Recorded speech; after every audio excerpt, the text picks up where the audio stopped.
सृष्टि बचपन से ही दिखने में सुंदर नहीं थी, लेकिन अमीर बाप की बेटी सृष्टि पर उसकी माँ जान छिड़कती। मेरी बेटी कितनी प्यारी है, भगवान सबको सृष्टि जैसी बेटी दे। सृष्टि धीरे धीरे बड़ी होती है। एक दिन सृष्टि की सहेली कहती है, तू दिखने में कितनी अजीब सी है, लेकिन मैं जानती हूँ हम सब में सबसे अच्छी शादी तो तेरी ही होगी। तेरे पापा अमीर जो हैं। पर बता नहीं सकते यार, दहेज तो हर कोई देता है, ये क्या ज्यादा ले जाएगी अपने पति के लिए? अरे बड़े शहर में कोठी है इसके पापा की। अरे पापा की है ना, कौन सी इसकी है? इसकी होती तब तो कोई भी लड़का इससे शादी कर लेता। अरे पापा की मतलब पापा की है तो मेरी ही है ना? किसने कहा? अब तेरी तो तब होगी ना जब तेरा भाई ना हो। वैसे भी शादी के बाद सारी प्रॉपर्टी भाई के नाम होती है। सृष्टि समझ जाती है कि उसे किसी भी हालत में माँ बाप की सारी प्रॉपर्टी को अपने नाम करना है, लेकिन कैसे? एक दिन सृष्टि का भाई शीनू कहता है, बहन क्या कर रही है? तुझसे एक बात करनी है। अरे हाँ करना, मैं तो तेरी बहन हूँ। बहन मेरी लाइफ में ना एक लड़की है, बहुत अच्छी है। मैं सोच रहा हूँ माँ और पापा से बात करूँ शादी के लिए। सृष्टि को समझ में आ जाता है कि भाई की शादी होते ही भाभी उसे एक दिन भी घर में बर्दाश्त नहीं करेगी। क्या बात है भाई, बताना कौन है वो? यार वो बहुत अच्छी लड़की है, पढ़ी लिखी है, मेरे साथ जॉब भी करती है। बस एक प्रॉब्लम है। प्रॉब्लम? क्या प्रॉब्लम है भाई? यार वो शादीशुदा है, लेकिन उसके पति ने उसे सिर्फ इसलिए छोड़ दिया क्योंकि उसके माँ बाप दहेज नहीं दे पाए। सृष्टि ये सुनकर न जाने क्यों खुश हो जाती है। अरे भाई तो क्या हुआ, लड़की तुझे तो पसंद है ना? शीनू को लगता है कि बहन उसे समझ रही है। वो इस बात से अनजान होता है कि उसकी बहन की मंशा पूरा घर हड़पने की है।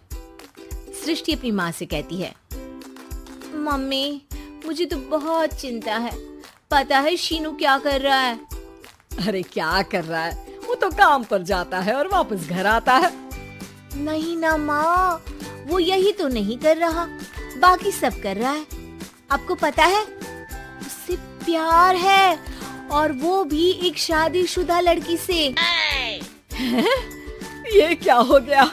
मैं सोसाइटी में क्या मुंह दिखाऊंगी? अरे तेरे पापा तो यही कहेंगे कि मैंने ही उसे बिगाड़ दिया है। माँ देखो, मेरी बात मानो, पापा पर भी विश्वास करने की जरूरत नहीं है। अब आप ही बताओ, पापा इतनी देर घर के बाहर रहते हैं क्यों? बोलो। अरे बेटा वो तो नौकरी करते हैं ना। तू बहुत भोली है माँ। पापा का ऑफिस तो 7 बजे खत्म हो जाता है, लेकिन देखो कितनी देर से आते हैं। अरे नहीं बेटा, ऐसी कोई बात नहीं है। सृष्टि माँ को एक औरत से बात करते पिता की फोटो दिखाती है। देखो माँ, कैसे हैं पापा? मैं ना कहती थी कि पापा सही नहीं है।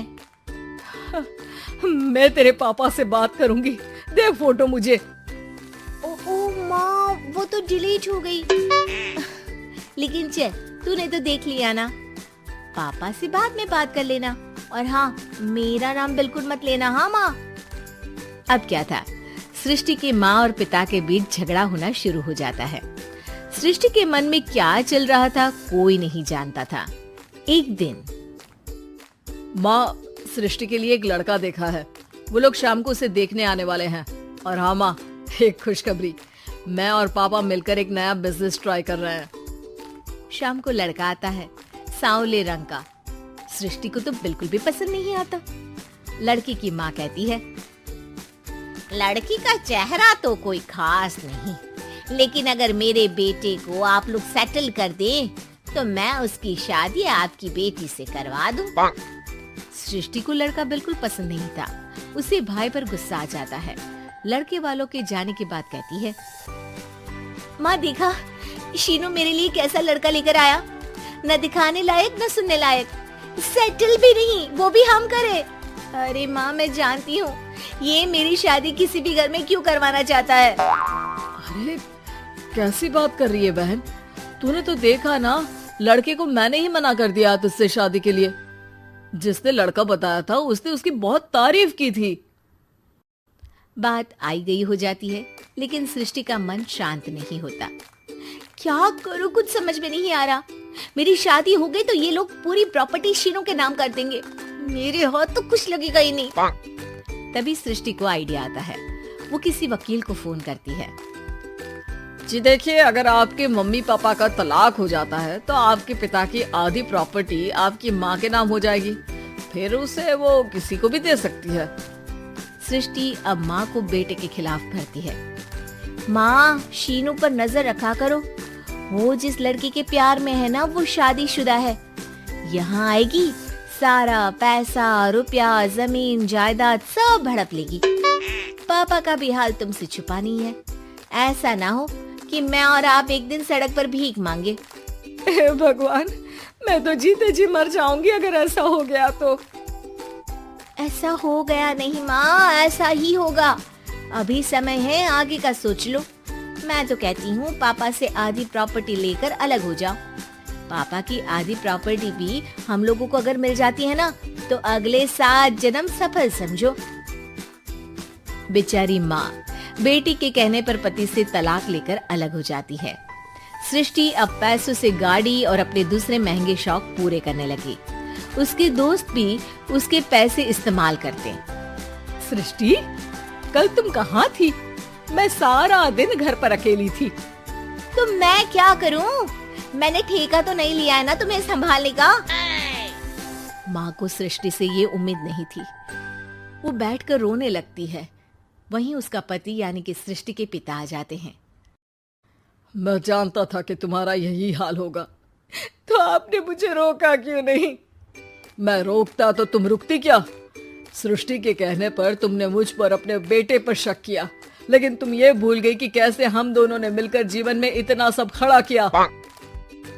माँ पति के गले लग जाती है।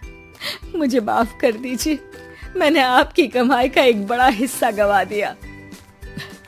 कोई बात नहीं, तुम साथ हो तो मैं ऐसी 7 प्रॉपर्टी खड़ी कर दूंगा। तभी वहाँ सृष्टि आ जाती है रोते हुए। माँ, मयंक ने मुझे छोड़ दिया। वो बोल रहा था जब तक मेरे पास पैसे थे तब तक ही वो मेरे साथ था। पापा, माँ, मुझे माफ कर दीजिए।